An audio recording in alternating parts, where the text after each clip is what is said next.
Power को release करते हैं तो हम किस तरीके से करते हैं? जैसे कि एक बॉडी बिल्डर होता है जिम वाला, उसको देख के भी डर लग जाता है यार कि यार इससे तो बेस करना अच्छी बात होगी। और क्या जो हेवी दिखते हैं उसी में पावर होता है? उस वहम को अपने को करेक्ट करना है, ठीक है? बड़ा ब्रेक करना है, उसमें से क्लिक पे नहीं करना।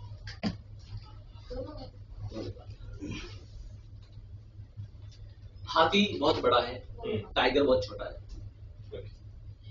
हाथी के पास बल बहुत है और टाइगर के पास में स्पीड है और माइंड का बैलेंस है। आपने कई बार देखा होगा डिस्कवरी में कि जैसे कि हिरण या घोड़ा ये रन कर रहा, दौड़ रहा है उसके आगे और टाइगर पीछे से छलांग मारता है ऐसे और ऐसे स्वीप करके डायरेक्ट उसकी गला पकड़ता है। वो क्या करता है, उसे पता है कि सॉफ्ट चीज क्या है, उसके बैक में यहाँ वहां वो कहीं नहीं पकड़ता। घोड़ा हो या गधा हो या कोई भी हो, उसका हमेशा सॉफ्ट पॉइंट यही पकड़ेगा। और जब होता है ना पैसा, उसके आगे नहीं जाएगा, उसके बैक में जाएगा, उसके बैक साइड पार्ट को पकड़ना, क्योंकि वो देखता है, वो समझता है इस चीज को कि मुझे किस जानवर के ऊपर कहाँ हमला करना है। तो हमें भी हमारे माइंड के अंदर चीज रखनी है कि मुझे बॉडी की कौन से सॉफ्ट पॉइंट को टारगेट करना है, ठीक है? जनरली लोग क्या करते हैं, या मुंह पे थप्पड़ मारते हैं या उसको झुका करके पीठ पे मारते हैं। पीठ के ऊपर आप पूरे दिन थप्पड़े मारते हैं, कुछ नहीं होने वाला नहीं। हाँ, आपकी स्किन है उसके ऊपर थोड़ा चिचला सा होगा, आपकी स्किन दर्द होगा, लेकिन आपका कोई साइड इफेक्ट नहीं होगा। पुलिस जब मारती है कैसे मारती है? 3 जगह टारगेट करती है, या आप यहाँ पे मारती है या पैर के तली में मारती है। यहाँ पे आपको दर्द भरपूर होगा लेकिन आप डैमेज नहीं होगा। तो अलग अलग कंटेंट है, अटैक कैसे किया जाए, ठीक है? इसको पकड़ लीजिए, हाथ में फंसा लीजिए, आप बैठ लीजिए, थोड़ा सा आप काम कीजिए, आप इस साइड बैठिए, थोड़ा सा इसके और आप इस चेयर को इस थोड़ा सा आप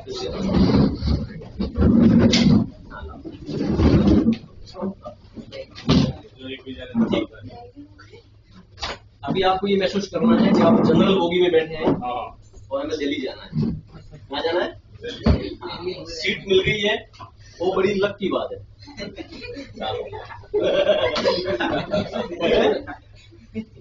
जैसे मोदी साहब ने कहा था ना कि आपदा में अवसर है, समस्या के अंदर अपने आप को मौका कैसे ढूंढे, ठीक है? जैसे कि थोड़ा प्रभु आपके पीछे जाइए,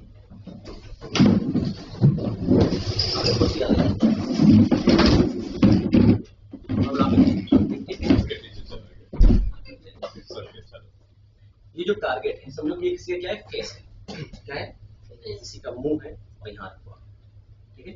अगर हमें, आप कहीं पर भी जाते हो, रेलवे स्टेशन में जाओ, बस पे जाओ, फ्लाइट में जाओ, आपको वेपन्स, लाठी, तलवार, डंडा ले जाना अलाउड नहीं। हाँ, आप किसी रिलीजन में स्पेशल है, सरदार है, सिख है, तो आपको कटा ले जाना अलाउड, लेकिन उसके भी एक अपने एक सिस्टम में ठीक है कि वो आप कहीं हमले में यूज नहीं कर सकते आप, ठीक है? वो एक रिलीजन का एक पार्ट है। तो हमले के लिए जो यूज होती है वो चीजें आप कभी कहीं लेके नहीं जा सकते, लेकिन आपकी बॉडी को कोई बैन नहीं है।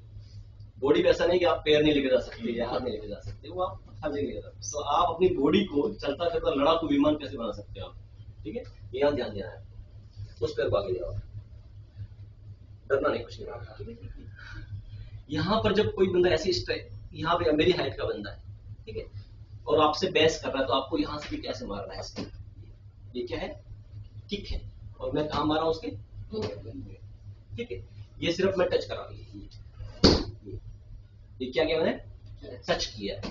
आप इस साइड देखिए और यहाँ पे रहो, आप इसके हाथ को पीछे से जोर से धक्का मार रखो, दोनों हाथ से, हाँ ऐसे। अब मैं हल्का सा पावर यूज करूंगा और कोशिश मेरी ये रहे कि इस बंदे को मैं धकेल दूंगा। हमारी जो किक है, इसके अंदर हमारा जो बॉडी का जो वेट है उससे 5 गुना ज्यादा पावर यूज होता है। इतना यूज पावर लाठी में भी नहीं होता जितना इस किक में यूज होता है। दवा कर नहीं, इनको नहीं लगेगा, इसीलिए डर क्यों है भाई इतने? आपको नहीं लगेगा, उसकी बात नहीं। थोड़ा नजदीक है, कंफर्ट है, हाँ हाँ, ठीक है। यहाँ देखिए, यहाँ से ये फिर आप भाग रहे हो, थोड़ी हिम्मत दिखाओ। यहाँ देखिए, ये भी मैंने मेरी बॉडी में 20% पावर यूज किया। अब थोड़ा सा और आगे बढ़ते हैं, चलो। हाँ ठीक है, आप आ जाओ, आप तो सर का निशाना बराबर आप मेरा, वो कहते हैं ना एक मोटू पतलू बताए ना कि मेरा 20 साल का तजुर्बा है। हाँ, मतलब इसको जोर डाल के थमा के रखना, जोर डाल के, ठीक, जोर डाल के हमेशा, ठीक है। 1 इंच भी मेरी मर्जी के बगैर पैर यहाँ नहीं जाएगा, उसकी गारंटी है, ठीक है। यहाँ देखिए, ये फेस का टारगेट है, और अगर ये किसी को फेस से मारा जाए तो क्या हाल होगा? वो बंदा उठेगा नहीं, कुछ अंदर चले जाएगा, उठ जाएगा। ये सिर्फ सिंपल किक है नहीं, इसके बाद दूसरा आदमी चलेगा, दूसरा आदमी नहीं, ठीक है।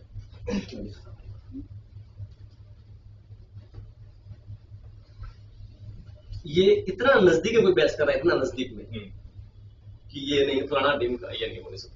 आप यहाँ पे खड़े हैं और यहाँ से दूसरा किक बोलते हैं, इसको इंटर किक बोलते हैं। जो मैंने अटैक किया था उसको फ्रंट किक बोलते हैं, ठीक है। यहाँ से थोड़ा इसको बैंड रखो ताकि आपको यहाँ झटका नहीं लगेगा। यहाँ देखिए, यहाँ पैसे यहाँ से बात करते हुए डायरेक्ट यहाँ आप देखते हैं, और इतने में कैसा लगा आपको? यहाँ पैसा लगा, करंट आ गया। फिर से इसको रख लीजिए, इनको कोई रख लीजिए। यहाँ पर देखिए, यहाँ से पैर निकलेगा और मेरा पूरा ये फॉर्म निकलेगा, और यहाँ पर जैसे मैं जितना टंग करूंगा चेस्ट को, उतना पावर ज्यादा यहाँ पर जनरेट होगा। किस देखिए आप, ये पूरा आदमी हिल रहा है। ये कितना भी कंट्रोल कर ले, इनको वहां से हिलना ही हिलना है। अब आप सीधे खड़े रहिए, आपको कुछ नहीं होगा। आप ऐसे ऐसे सोच को आप पहले रखिए, इसमें से अभी 4-5 किक दिखाता हूं मैं प्रॉपर्ली जो यूज होती है। आप सीधे खड़े रहिए, आपको कहीं दिखाएगा जैसे कि अभी जो दिखाया ना, सिर्फ 2 किक दिखाया। एक किक था हमारा ये फ्रंट किक, ये डायरेक्ट फेस के ऊपर यूज की जाती है। दूसरा हमारा था ये इंटर किक, ये भी फेस पे मारी जाती है। अब जनरली किक यूज करते हैं ये थ्रो किक, ये जो तो है, ये आपकी बॉडी के अंदर यहाँ से पूरा पैर बेंड किया है, यहाँ से पूरा ऐसे अप्लाई किया जाता है, और टारगेट रहता है हमारा ये स्टमक, चेस्ट और ठीक है। यहाँ पर या तो हम लोग ये मारते हैं अगर हम लोग फाइट कर रहे हैं तो सिस्टमेटिक तौर से। अगर हमें रोड फाइट करना है, किसी को एक्सीडेंट करना है, तो हम यहाँ से क्या मारते हैं? हिल मारते हैं। वो बंदा घर तक नहीं पहुंचेगा, ना उसको खून आएगा, ना उसके स्किन के ऊपर कुछ पता चलेगा, अंदर से पूरा डैमेज हो जाएगा। ये हुआ थ्रो किक। अब हम मारते हैं साइड किक। साइड किक सीधा यहाँ पे हम मारते हैं गर्दन पे। कहाँ पे मारते हैं? यहाँ से पूरा पावर हम लोग रिलीज करते हैं, और यहाँ से पूरा पावर बॉडी में एंटर करते हैं। यहाँ पर जस्ट यहाँ पे, यहाँ पे हमने स्टमक पे, यहाँ पे या चेस्ट पे या यहाँ पे, और ये पावर कितना निकला? पूरा रीढ़ की हड्डी से होते हुए हिप के जरिए पूरा पावर थ्रो होता है। ये सिंपल किक है। और यहाँ से अगर बंदा लॉन्ग डिस्टेंस में है तो हम लोग जंप करके किक मारते हैं ना। आपने कहा वो बुशली के साथ में कि आज वो 5 मिनट पीछे फेंक देगा, 5 फीट 20 फीट तक पीछे फेंका जा सकता है, 20 फीट तक। अगर यहां से मैं किक मारूं बंदे को पावर से, तो वो दीवार पर जाके लड़ेगा। उतने पावर में उसके साथ क्या हुआ समझ लीजिएगा। इसको क्या हुआ?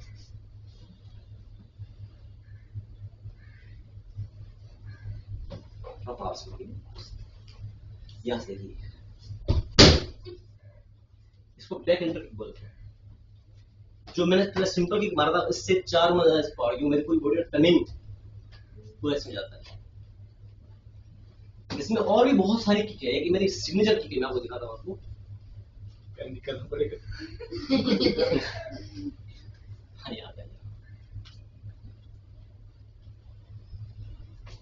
थोड़ा एरिया वो है।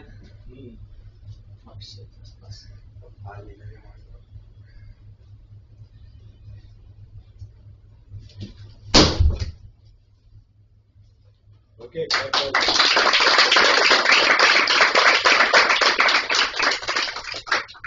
ये लिया, जैसा वैसा हमने क्रिएट करने की कोशिश की है।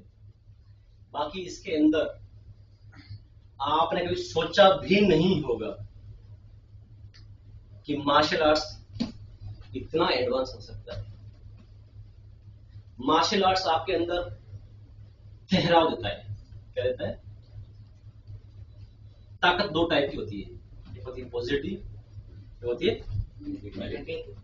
पावर रावण के पास में भी था और श्री राम के पास में भी था। श्री राम साइलेंट थे, ठहराव था उनके अंदर, उनकी सेना थी वो भी लिमिटेड थी। रावण के अंदर उथल पुथल थी, अनकंफर्टेबल था, और सेना उसके पास दुनिया भर की थी, और उसके घर में एक ठहराव वाले व्यक्ति ने, एक महापुरुष ने जाकर के उनको पराजित किया। तो आप कभी जाओगे जिम में, मैं उस जिम का विरोध नहीं करता, तो आप किसी जिम के ट्रेनर से बात करोगे तो वहीं होगा, तो चलता फिरता, मतलब आपको देख के लगेगा कि यार ये बंदा अपने आप में कुछ, क्योंकि वो एक ईगो शो कर रहा है वो। और मार्शल आर्ट्स आपको अंदर समेटता है। जैसे कि पहले का ऋषि मुनि हुआ करते थे, ऋषि मुनि अपने क्रोध को, अपने मन को, उसके ऊपर काबू करना, उसके ऊपर कायम होना, तो मार्शल आर्ट्स उस टाइप की पद्धति है।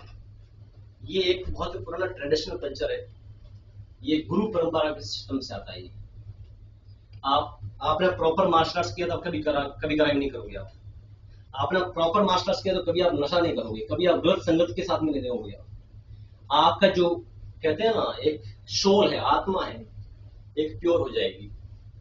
तो मार्शल आर्ट्स आपको आध्यात्मिक तरफ लेके जाता है, आपको वो सुख देता है। जैसे कि उसका आज इंडिया में चलता है, जो लोग यूज करते हैं योगा भी उसी टाइप की पद्धति है।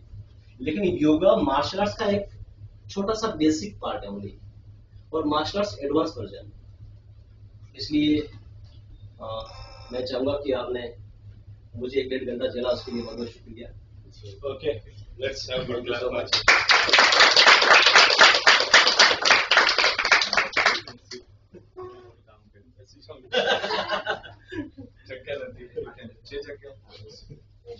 Okay, if you don't mind, you can stand. Yes. Because जगह ही limited है. Yes. दिल्ली जाने वाली है. You have to adjust. ठीक है. So we have to again clap for him because he came here and given us.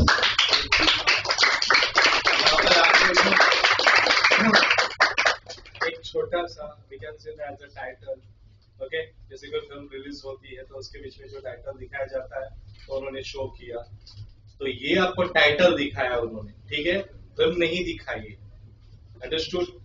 तो देखो actually I M friend with him for a long time, तो उनकी लड़की भी यहाँ पर आती है, तो उनसे भी थोड़ा बच के रहना है आपको, राइट? सो देखिए, तो ये खास करके गर्ल्स के लिए बहुत इंपॉर्टेंट। तो आज के लिए देखो, हम तो शरीफ है, we know we are having our own licence, हमारे पास अपने खुद का लाइसेंस है। लाइसेंस मतलब we know that how we are, हम कैसे, हम जानते हैं। मैं जानता हूँ मैं शरीफ हूँ, आसपास में अगर कोई भी जाता है, कोई से मुझे झगड़ा का मतलब कोई थोड़ा आर्ग्यूमेंट होता है, तो बेसिकली मैं क्या चूज करूंगा, मैं चलो जान सेफ साइड में यूज करूंगा, क्योंकि मैं जानता हूं मैं कौन हूं, शरीफ हूं। लेकिन कितने समय तक आप शरीफ रहोगे, कितने समय तक आप शरीफ रहोगे, कुछ लिमिट होती है उसकी। तो लिमिट होने के बाद में अगर ये काम नहीं करे तो मुझे इसका काम करना पड़ेगा, ठीक है ना? लेकिन ये काम कैसे करेगा, इसका तरीका होना चाहिए, वो तरीका पुस्तक में बताया, ठीक है? अभी हाथी है, हाथी के बाद में बहुत सारा बल है, it has a dynamic power, लेकिन वो बल भी कोई किस समय ऐसा होता है कि वो बल भी काम में नहीं आता। तो क्या काम में आती है, ट्रिक काम में आती है। तो ट्रिक उन्होंने आपको सिखाया, ठीक है? अगर ऐसी ट्रिक अगर और भी आप जानना चाहते हो तो इनके ट्रेनिंग इंस्टीट्यूट्स चलते हैं, पांडेसरा में अवेलेबल है, दिंडोली में भी अवेलेबल है, काफी जगह करते हैं। तो मैं अपने टेलीग्राम पर है ही, तो वहां पे आपको मैं सेंड करूंगा। किसी को अगर करने की इच्छा हो तो, नॉट एनी फोर्स, किसी को ये चीज में इंटरेस्ट हो तो, बिकॉज है बहुत बढ़िया। अभी ऐसे मैंने देखा तो मुझे कुछ समय लगता था कि actually it is wasting the times of the tools, but अभी ये देखने के बाद नहीं लगता है कि we have to do something, क्योंकि लाइफ में कभी कभी ऐसा हो जाता है, समथिंग हैपेंस। और कुछ मैं अभी क्वेश्चन उनको पूछने वाला, I hope that you don't mind to reply, ठीक है? क्योंकि ऐसे ऐसे लाइफ में हो जाता है, काफी बार है, मेरे साथ में भी ऐसा हुआ है। क्योंकि जैसे जैसे हम आगे बढ़ते हैं, जैसे जैसे हमारी लाइफ हम आगे प्रसार करते हैं, तो we are having the lots of the problems. ठीक है, एजुकेशन की तकलीफ है वो तो चलो हम सहन कर रहे, बिकॉज माइंड इज देयर। ठीक है, उसके बाद में जो हम बिजनेस करें, जो व्यापार करें, जो जॉब करें, जहां हम रहते हैं, ये तकलीफ तो आने वाली है। तो तकलीफ का सॉल्यूशन होता है कि we have to do something against it. अगर कोई स्मार्ट है तो उससे बचना है। तो बचने के लिए हम देखिए, हमेशा हम हमारे फैमिली के साथ में नहीं रहेंगे, हमेशा हम अपने दोस्तों के साथ नहीं रहेंगे, हमेशा हम क्राउड के साथ नहीं रहेंगे। तो हमें क्या करना है, ये सब चीजों का क्राउड हमें खुद को बनना है कि नहीं। गुड। तो मैं कुछ क्वेश्चन उनको आज करूंगा, तो देखिए आपके माइंड के अंदर वो आ चुके होंगे। तो सभी लोग तो आप तो क्वेश्चन आज नहीं करोगे। और एक चीज उन्होंने बताई, आल्सो लाइक दैट, आपके अंदर जो हेसिटेशन होता है, जो शर्म नाम की चीज होती है, वो आपको निकाल देगी। वो आपके लिए वो आपकी कमजोरी बन के बाहर निकलती है। समझ में आया? अगर मैं यहाँ पे ये कुछ बता रही हूँ और मैं पीछे कोने में खाली देख रहा हूँ, लेकिन मेरे अंदर एक कमजोरी है, मैं जानना चाहता हूँ कि वो कैसे, लेकिन मैं क्राउड के अंदर क्राउड को देख के नहीं बोल पा रहा हूँ, तो ये मेरी बात में ही कमजोरी बन जाएगी, ये शर्म नहीं बनेगी। समझ में आ रहा है? अगर आप किसी में से अगर कोई सोचता है कि मैं बोलूंगा और वो हंसेगा या वो हंसेगी, तो ये देखिए, ये लास्ट में एक बहुत बड़ा क्वेश्चन मार्क बन जाने का। अंडरस्टूड? तो लाइफ में wherever is required to ask anything, अगर जरूरत पड़े ना तो पैर में भी गिर जाओ, क्योंकि वो दिन एक दिन आपको ऊपर उठाएगा। समझ में आ रहा है? तो वो चीज को ध्यान, छोटे हो अभी से आदत डालो। सब कुछ जो काफी समय में आपको बोलता हूं कि एक्सरसाइज करना बहुत जरूरी है, need to be exercise. I don't have time, आप देख रहे हो शेड्यूल बहुत फास्ट है। सुबह अर्ली मॉर्निंग 6 o'clock में उठता था, लेकिन but actually I am not maintain my body properly, so मैंने आधा घंटा और बढ़ा दिया, क्योंकि शेड्यूल थोड़ा टाइट हो रहा है मुझे, because I need to be a relax of my body. ठीक है, तो उसके बाद में थोड़ा मैं एक्सरसाइज करके मैं यहाँ पे आता हूँ। इतना नहीं करता हूँ, बट इतना करता हूँ मेरी बॉडी को मैं फिलहाल थोड़ा मेंटेन कर पाऊँ, क्योंकि मैं जो मोड है मोड चेंज कर पाऊँ। लेकिन आप यहाँ पर आते हो तो देखो, डायरेक्ट उठ के नहा धो के थोड़ा नाश्ता वास्ता करके आप डायरेक्ट आ जाते हो। उसके बाद में ये वो सब जिस तरह से आपके बॉडी के सिग्नल्स आते हैं, इट्स ओके फॉर यू। इनमें कोई सिग्नल दिखाई दे रहा? ठीक है, अभी आपकी एज कितनी होगा? मेरे साथ 35 मतलब मेरे से भी कम, यू नो। तो उनके अंदर देखा उसने, बॉडी का फ्लेक्सिबिलिटी कितना बढ़िया है। इतने से छोटे से जगह के अंदर वो अपनी किक को, मतलब अपनी बॉडी को किस तरह से कम कर रहे हैं, देखा। अभी ये जैसे जैसे उम्र बढ़ती जाएगी कि इनकी फ्लेक्सिबिलिटी बढ़ती जाएगी या कम होती जाएगी? क्या आएगा? कम होती जाएगी, बढ़ेगी नहीं। आदमी की एक्चुअली सोचो, जैसे जैसे एज बढ़ती है आदमी की फ्लेक्सिबिलिटी कम होती जाती है। मैं राइट और रॉन्ग? सही। क्योंकि जैसे जैसे उम्र बढ़ेगी आपकी बॉडी के पार्ट आपकी क्या होती जाएगी? क्या होती जाएगी? वीक होती जाएगी, कमजोर होती जाएगी। अभी चश्मा क्यों पहना है मैंने? अभी चश्मा निकाल देता हूं, मुझे राम की जगह शाम दिखाएगा, शाम की जगह और कोई दिखा देगा। क्यों बढ़ रहा है ऐसा? ये 10 साल पहले का देखो तो मुझे इसकी कोई जरूरत ही नहीं थी, लेकिन अभी जरूरत पड़ रही है। क्यों? बिकॉज एज बढ़ रही है, शरीर के जो अपने पार्ट्स है वो कमजोर होते जाए, फिर भी वो मेंटेन करे रखे। कैसे मेंटेन हुआ? मेंटेन कैसे हुआ? कैसे मेंटेन हुआ, आप कुछ बताइए। Thank you. आपने सबसे पहले मुझे इसके लिए कि आपने जगह दिया और अपने बच्चों से, परिवार से मुझे इंट्रोड्यूस कर रहे हैं। मैं बताऊँ बच्चे लोग आपको कि कोई भी चीज हो, जस्ट कि हमारे मार्शल आर्ट्स में 4 हम लोग कंटेंट पे काम करते हैं: फिजिकल, फोकस और मैनेजमेंट और मेडिटेशन। हम लोग फोकस को ये कहते हैं, जैसे कि फोकस को ये कहते हैं कि आपने घर से नक्की किया कि मुझे इंस्टीट्यूट पे जाना है, ठीक है, यहाँ से आपने माइंड को डायरेक्शन दे दिया। उसके बाद फिर क्या होता है? फिजिकल, फिर आपने बॉडी से चलना शुरू किया, फिर यहाँ पर आकर के आपने क्या किया? मैनेजमेंट किया। अपने आप को जो सब्जेक्ट पे जाना है उस सब्जेक्ट पे आपने मैनेजमेंट किया। उसके बाद फिर हमने किया मेडिटेशन। मेडिटेशन क्या होता है? जैसे सबसे पहले आपने कमाना शुरू किया, फिर आपने बैलेंस बनाया, फिर उसको आपने सेव किया, सेविंग किया। तो मेडिटेशन आपका क्या है? सेविंग। तो अपने आप को मेंटेन करना ऐसा है कि हम किसी भी कहीं पर भी जाते हैं। आज आप देख लीजिए दुनिया के अंदर हम लोग कितने लोगों को जानते हैं? पूरी दुनिया में 7.5 अरब की आबादी है। चाइना और इंडिया दोनों को अगर मिलाते हैं तो दुनिया की आधी आबादी, आधी पॉपुलेशन सिर्फ 2 कंट्री में। कितनी?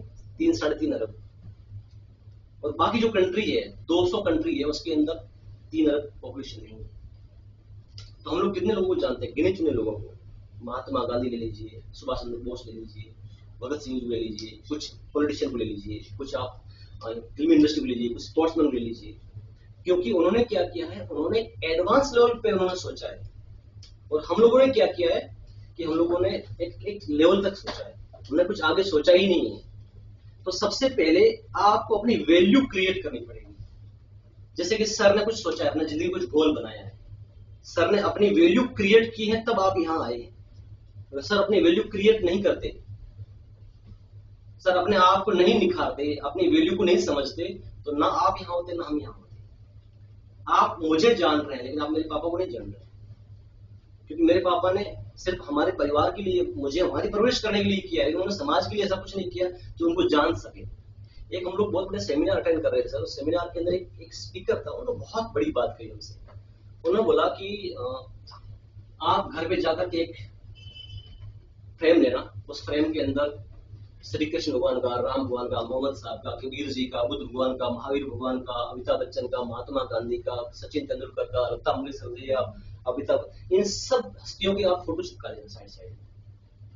ठीक है, जो जो बड़ी बड़ी हस्तियां हैं, जो बड़ी बड़ी सेलिब्रिटीज है, ओबामा हुए, उनकी आप फोटोज लगा देना, और साइड में आप अपनी फोटो लगा देना साइड में। और फिर अपने बच्चों से पूछना कि आप किन के जैसा बनना चाहोगे। आपका बच्चा आपको नकार देगा और किसी और को चुनेगा कि मुझे अमिताभ बच्चन जैसा बनना है, मोदी जैसा बनना है। समझ लीजिए आपके वो इससे बड़ा तमाचा कुछ हो ही नहीं सकता। आपकी औलाद आपको फॉलो नहीं कर रही है।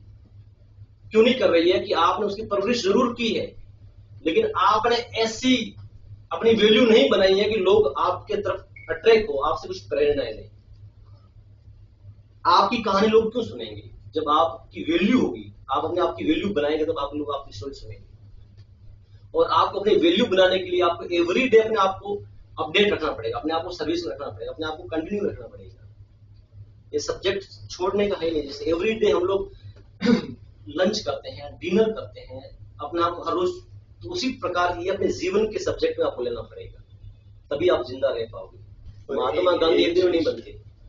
जैसे कि सर ने बताया, ये चीज में sorry to interrupt you, because ये नहीं तो मैं भूल जाऊंगा, ठीक है। तो ये चीज जिसने मैं इंटरप्ट किया कि जैसे उन्होंने बताया ये इसके अंदर से, तो ये क्वेश्चन एक्चुअली एक रिच डैड पुअर डैड, और ये मेरे पास में काफी सारी बुक्स है एक्चुअली, आई शो यू, ये thinking of the big magic of the big thinking, ये किताब के अंदर है। Millionaires of the books are sellers, the highest selling book in the foreign, ठीक है ना। और ये इंडिया में अपने हिंदी और इंग्लिश में, प्रॉपर इंग्लिश लैंग्वेज में भी उसको कन्वर्ट किया। तो उसमें से यही चीज जिन्होंने जैसे जो बताया ना, यही चीज उसके अंदर बताया कि पूरी कि उसके अंदर आप डिफरेंट डिफरेंट कैटेगरीज के लोग आप डाल दो, उसके अंदर आपका फोटो, और इसके अंदर से देखो कि आपका पेरेंट्स या आपका बच्चा, आपका क्लोज, वो आपको चूज नहीं करता, यू नो, वो किसी और को चूज करता है। तो ठीक है, बिल्कुल है, क्योंकि आपके बीच में वैसा टैलेंट नहीं है, यू नो, क्योंकि आप जो देख रहे हो, तो एक्चुअली आपको देखते हैं कि आपके पेरेंट्स को बेसिकली कहां पर देखते हो, कहां पर देखते हो, वो तो ऑलमोस्ट तो कहीं ना कहीं जॉब पर होते हैं। ओके, आप किसकी वजह से पेरेंट्स पे जाते हो? केवल आपकी स्कूल की फीस भी पे करनी है, या कोई आपके पास में प्रॉब्लम्स है, वो आप देखते हो। लेकिन ऑलरेडी आपको जो पढ़ाया जाता है, यू नो, इसमें देखो पेरेंट्स की भी कोई गलती नहीं है, आपको जो पढ़ाया जाता है, यू नो, आपको जो एक्सपीरियंस दिया जाता है, वो सब कुछ, वो चीज किसका दिया जा रहा है? किसका दिया जा रहा है बताइए आप मुझे? सेलिब्रिटीज का ही दिया जा रहा है, महात्मा गांधी का ही दिया रहा है, आपके पेरेंट्स का दिया जा रहा है? आपका पेरेंट्स, तो आपका बच्चा क्यों आपको बताएगा, ये मुझे बताइएगा।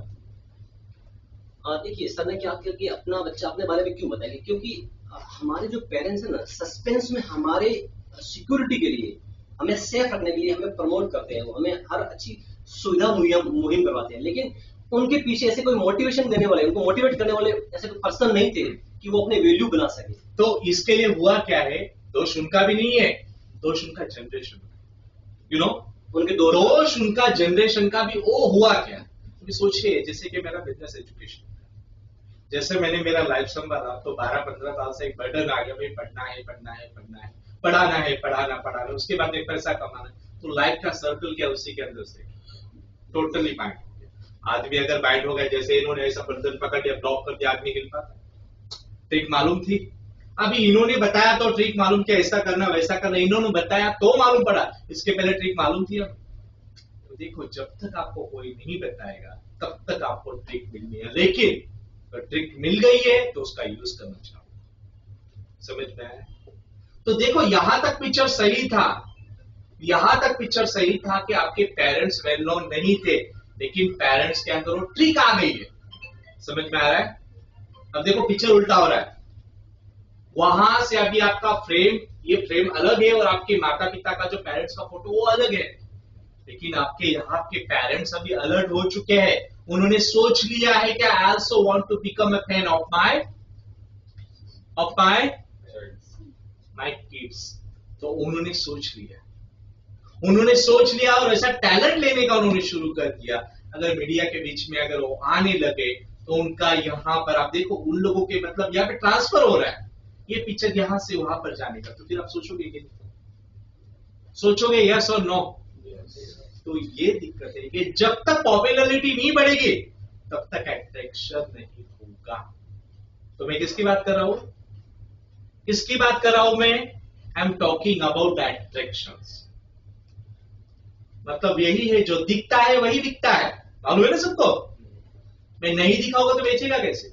अभी यहां तक कि ये सर काफी बार क्लास में आ चुके होंगे, कितने लोगों ने देखा ना? देखा कि तब तक आप जानते थे होगी कोई, यू नो, जानते थे कोई, और अभी अगर एंट्री मारेगी तो सर सलाम, क्यों? आपने देखा है उनको, आपने जांचा है, परखा है, तो जब तक आपकी वैल्यू नहीं होगी तब तक आपको पहचानना पड़ेगा। दिखने से तो सिंपल है, क्या है, कुछ ऐसे लोग दिखते नहीं आपको, लेकिन जब वो दिखाते हैं ना तब उनकी वैल्यू आती है, तब फोटो यहां से नहीं वहां पे आ जाता है। अंडरस्टूड? तो ये चीज को समझना है, इसीलिए आपके अंदर भी है, आप भी वैसे दिखते हैं, इट्स ओके, बट कुछ करना है, हाउ टू डू समथिंग। मैंने स्पेशली उनको बुलाया, इसका रीजन जानते हो आप? कि we are having something, education लेना सही है, इंग्लिश सीखना सही है, स्कोर गेट करना सही है, लाइफ में कुछ बनना सही, इट्स ओके, बट और भी ऐसा कुछ चाहिए कि जो हमें in every level we can protect this all thing. ये सब कुछ है ना, उसको ये चीज प्रोटेक्ट करें, क्योंकि लाइफ में ये भी बहुत जरूरी है। अगर ये हो गया, अगर एक्चुअली अपनी बॉडी अगर परफेक्ट रही ना, तो this all thing we can do. Am I right और नॉट? राइट। अभी ये चीज हमें बताई कि हमारी बॉडी अगर हमें परफेक्ट रखनी है तो what we have to do, ये तरीका हम उनसे सीखते हैं अभी। और सर ने जिस भी बात की थी, थोड़ा मैं वहां से शुरू करूंगा। जिस सर ने कहा कि हमारे पेरेंट्स, उनके मन में ऐसा लगा कि यार एक व्यक्ति की वैल्यू बहुत इंपॉर्टेंट है, तो वो खुद जो जीवन में नहीं कर पाए, उनसे जो मिस हुआ है, उन्होंने वो आप में देखा कि मैं मेरी औलाद के अंदर वो चीज क्रिएट करूंगा। जैसे कि मेरे पास बहुत सारे स्टूडेंट आते हैं, तो उनके पेरेंट्स मुझसे कहते हैं कि सर मेरी जिंदगी में मुझे इच्छा थी, या मुझे अच्छा इंस्टीट्यूट नहीं मिला, या फिर मेरा परिवार उसके कैपेबल नहीं था, या उस टाइम में ऐसा कोई माहौल नहीं था। तो आप जो यहाँ पे आ रहे हो ना, आप सिर्फ आ ही नहीं रहे हो, आप अपने पेरेंट्स के सपने के साथ आ रहे हो। तो आपकी जिम्मेदारी बनती है कि आपको बेस्ट से बेस्ट देना है। किसी भी फील्ड में जाना है, वहां पे आपको अव्वल बनना है। सिर्फ आपको फॉर्मेलिटीज नहीं करनी है, आइडेंटिटी कार्ड या रजिस्ट्रेशन फॉर्म बनने से आपकी कोई डेवलपमेंट नहीं होगा। इसीलिए आप अपने पेरेंट्स के सपनों को कंप्लीट करना, उसको सक्सेस करना आपकी जिम्मेदारी है। कई बार सर, मेरे एक एसोसिएशन मेंबर है, वो यूपी गोरखपुर से है, वो मुझसे उम्र में बड़े हैं, प्रशांत सर नाम है उनका। उनकी बेबी आई थिंक 12th में उनको कुछ मार्क्स कम आ गए थे, और हस्बैंड वाइफ दोनों स्कूल के टीचर हैं। तो उन्होंने बच्चे के ऊपर आई थिंक कितना 1,20,000 उन्होंने ट्यूशन फीस दिया था, और उसमें सब्जेक्ट उसके मार्क्स कम आ गए। तो अब यकीन मानिए कि दोनों हस्बैंड वाइफ अलग कमरे में जाके बोलते सर हम लोग हर रोज रोते हैं। मैंने बोला सर आप सर हैं, आप ऐसा नहीं करना चाहिए। बोला सर कि हम बच्चे को कुछ बोल नहीं पाते, उसको बोलेंगे तो और डिफरेंट हो जाएगी, और डिप्रेशन चली जाएगी वो। लेकिन सोचिए कि उनके पीछे उनका कितना बड़ा सपना ब्रेक हुआ है।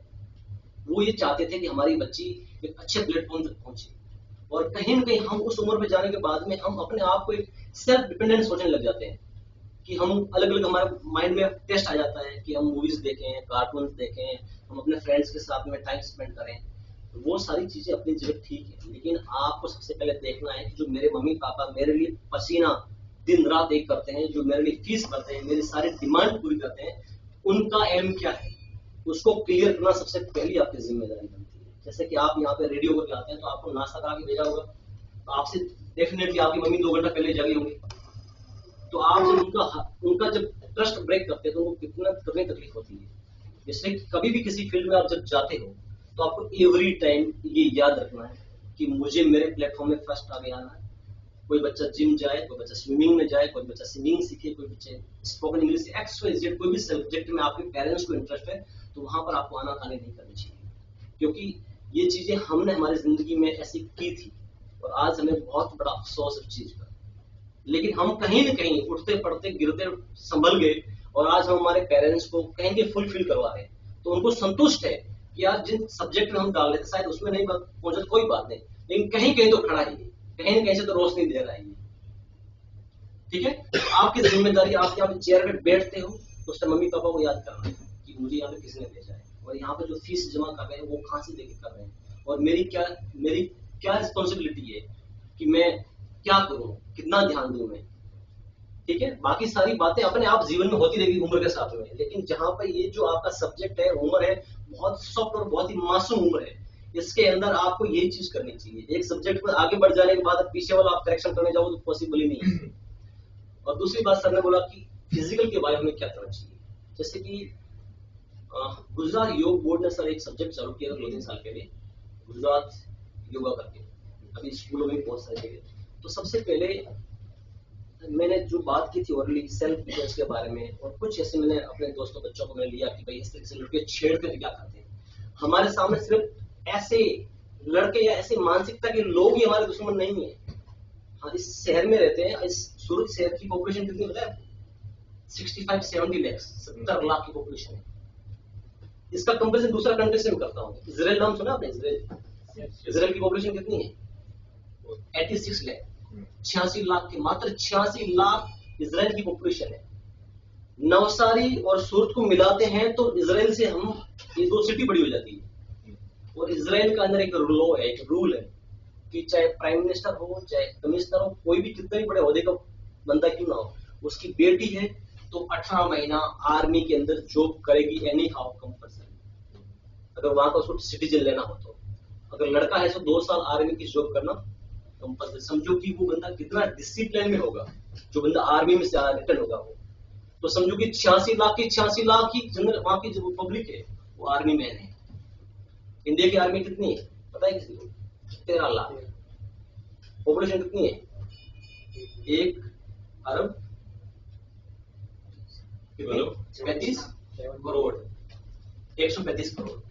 उसमें 140। अब सोच लीजिए, यहाँ 13 लाख आर्मी, वहां पे कितनी आर्मी है? इजराइल में 85 लाख है। हर आदमी आर्मी मैन है। तो समझो को कितना सिस्टमेटिक, कितने रूल्स रेगुलेशन चलते होंगे। हमारी जिंदगी में कोई रूल्स नहीं है।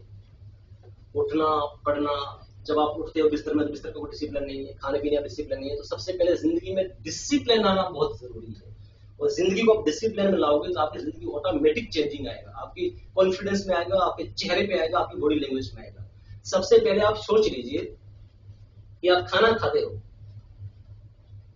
सर बीच में तो आपको कर्नाटका की हाई कोर्ट ने वहां कॉलेज के नजदीक में जो ये फास्ट फूड की जो थी दुकान सब बंद करवा दी थी। यहाँ पे भी हुआ था। क्यों हुआ था पता है आपको? छोटे छोटे बच्चे फैलते जा रहे हैं, बस लिवर पे किडनी में फैट बन रहा है, छोटी छोटी उम्र में चश्मों के नंबर आ जा रहे हैं, क्योंकि हमारा यहाँ पर पौष्टिक आहार हमें नहीं मिल रहा है। सिटी है, कोई बंदा सब्जी कैसे लाता है, तो हम एक तो क्लाइमेट से परेशान है। तो सिटी है तो वहाँ बड़ी बड़ी इंडस्ट्री चलती है, शुद्ध वातावरण हमें नहीं मिलता, शुद्ध खान पान नहीं मिलता। और हमारा जो एवरी टाइम जो हमारा गांव में जो रूटीन खेलने का सिस्टम था वो हमें यहाँ पे ऐसा स्पेस नहीं मिलता। आज हम वीडियो गेम में, मोबाइल में, टीवी में लगे रहते हैं। तो जब तक आपकी बॉडी को हार्डवर्क नहीं मिलेगा तो आपकी बॉडी के अंदर स्ट्रेंथ नहीं बढ़ेगी पावर की, और स्ट्रेंथ नहीं बढ़ेगी तो आप फिजिक कमजोर होंगे, आपका माइंड कमजोर होगा, माइंड में चिड़चिड़ापन होगा, और आपको पेरेंट्स की बात भी ऐसा लगेगा कि मेरे दुश्मन जैसे बात कर रहे हैं, आपको उनके गुस्सा आएगा। क्योंकि पेरेंट्स उस दौर को जीत चुके हैं, इसलिए वो आपके अंदर भी वो क्वालिटी देखना चाहते हैं, और आप वहां से रिजल्ट नहीं देते हो तो उनको और फ्रस्ट्रेशन होती है आपकी। फिर वहां पे क्या होता है, ऐसा लगता है हमारे पेरेंट्स तो हमारे सपोर्ट में नहीं है। ऐसा नहीं है, क्योंकि वो आपके अंदर, उनके खुद के अंदर जो था वो आप में देखना चाहते हैं। तो हम क्लाइमेट से, हम खान पान से, और हम ऐसा सफिशिएंट जगह नहीं मिलने की वजह से हमारी बॉडी का जो ग्रोथ होना चाहिए, फिजिक के साथ साथ मेंटली ग्रोथ होना चाहिए, वो ग्रोथ नहीं हो पाता है। इसलिए हमारी बॉडी अनेक बीमारियों से गिर जाती है, इम्यूनिटी पावर ब्लॉक हो जाता है हमारा। इसलिए हमें एवरी टाइम धूप में भी घूमना चाहिए और हमें ऐसे माहौल में फिजिकली एक्टिविटी करते रहना चाहिए जिससे हमारी बॉडी के अंदर स्ट्रेंथ बढ़ सके। और साथ में हमें जो फूड लेते हैं, जो खाना लेते हैं, उसमें भी खास नहीं ध्यान रखना चाहिए। हमें स्वाद पे नहीं जाना चाहिए, हमें सेहत पे जाना चाहिए। आज आप देख लीजिए, सेहत के लिए आर्मी में एवरी टाइम मूंग या चने की फ्राई देखिए उसको नाश्ते में दिया जाता है। और चना और मूंग आपको नाश्ते देंगे, आप नाश्ता करेंगे? कभी नहीं करेंगे। आप क्या करेंगे? टोस्ट खाएंगे, बिस्किट खाएंगे, उससे आपकी भूख मिटेगी लेकिन आपको बॉडी में प्रोटीन नहीं मिलेगा। प्रोटीन नहीं मिलेगा, बॉडी में वीकनेस आएगा, आप चश्मे आएंगे, मानसिक रूप से आप डिप्रेशन में रहोगे, हेल्दी नहीं महसूस करोगे। तो आपकी बॉडी हमेशा, बॉडी का ग्रोथ ही फाउंडेशन ही ऐसा होता है, तो आपका फ्यूचर कैसा होगा? इसलिए जीवन के अंदर सिस्टम डिसिप्लिन लाओगे तो सारी चीजें अपने आप से जुड़ी हुई है, अपने आप से कनेक्टेड है, वो अपने आप ठीक होती जाएगी। इसलिए जिंदगी में डिसिप्लिन लाना है। और मम्मी पापा की आपको खास तौर पर, आप बोलने में कुछ भी बोल दो, लेकिन आपको यहाँ से रिस्पेक्ट करनी पड़ेगी कि आपको एवरी टाइम तैयार करते हैं आर्मी की तरह, क्योंकि वो खुद जो नहीं कर पाए, खुद अचीव नहीं कर पाए, वो आपके अंदर देखना चाहते हैं। और आप जब वहां से फेल होते हैं तो सिर्फ आप ही फेल नहीं होते, वो भी फेल होते हैं यहाँ से। आज दुनिया में अनसक्सेस लोग क्यों हैं? लगभग बात सर्वे करोगे तो लगभग नहीं तो 75% अनसक्सेस लोग हैं दुनिया के अंदर। क्यों? क्योंकि उनकी जिंदगी में कोई मैनेजमेंट नहीं है और वो अपनी बातें अपने बच्चों को समझा नहीं पाते, अपने बच्चों को मोटिवेट नहीं कर पाते हो, तो उनका डायरेक्शन को समझ नहीं पाते हो। इसलिए पेरेंट्स कुछ और चाहते हैं, बच्चे कुछ और चाहते हैं। इसलिए आपके वो दुनिया में सबसे बड़े शुभचिंतक, पेरेंट्स से बड़ा शुभचिंतक कोई हो ही नहीं सकता। इसलिए आपको सिस्टम में रहना है, आपको मैनेजमेंट में रहना है। आपको लगता है कि पापा के पास बैलेंस नहीं है तो आपको जिद नहीं करना है कपड़ों के लिए, आपको जिद नहीं करनी है स्मार्टफोन के लिए, आपको जिद नहीं करनी है किसी अन्य एक्सेसरीज के लिए कि उनको मानसिक रूप से टॉर्चर होना पड़े। आपकी जिम्मेदारी है उनको शांति दे, उनको लव करें, उनसे प्यार करें, ना कि आप उनको टॉर्चर करें। तो आप जिंदगी में डिसिप्लिन ले आइए तो सारी चीजें दूसरे से जुड़ती जाएगी। जहां तक मैं सब्जेक्ट को लेकर के, मेरे 20-25 साल में मैंने हजारों की संख्या में मैंने पुलिस ऑफिसर्स को ट्रेन किया है। मैंने कई एनजीओज में, कई स्कूल, कॉलेज, कई यूनिवर्सिटीज और कई मैंने फिल्मों में भी काम किया है। हमने भोजपुरी फिल्म में, हमने मराठी फिल्म में भी काम किया है। तो मैं ये नहीं कह रहा हूँ कि हमने बहुत बड़ा कुछ अचीव कर लिया, लेकिन मेरा कुछ और अलग एम है। लेकिन मैं चाहता हूँ कि हम जितना जमीन से जुड़े रहेंगे, अपनी खुद की वैल्यू को समझेंगे, तो हम सामने वाले बंदों को भी वैल्यू समझ पाएंगे। तो आपको हमेशा आज से ही संकल्प लेना है कि मैं गलत अल्फाज नहीं यूज करूंगा। जो मेरी जिंदगी में जो गलत दोस्त हैं, जो गलत डायरेक्शन में जा रहे हैं, जो गलत चीजों को वो राइट समझ रहे हैं, उनसे मुझे किनारा करूंगा और मेरी जिंदगी का एक गोल तय करूंगा कि मुझे 6 महीने में, 8 महीने मुझे ये सब्जेक्ट क्लियर करना है, उसके नेक्स्ट 6 महीने मुझे ये सब्जेक्ट क्लियर करना है। 1 बाय 1 आपको लिस्ट बना के चलना है। एक जिंदगी में आपको अच्छा पड़ाव मिलेगा और आप जिंदगी में याद करोगे कि मुझे एक अच्छा मुकाम मिला है। Thank you so much. Okay.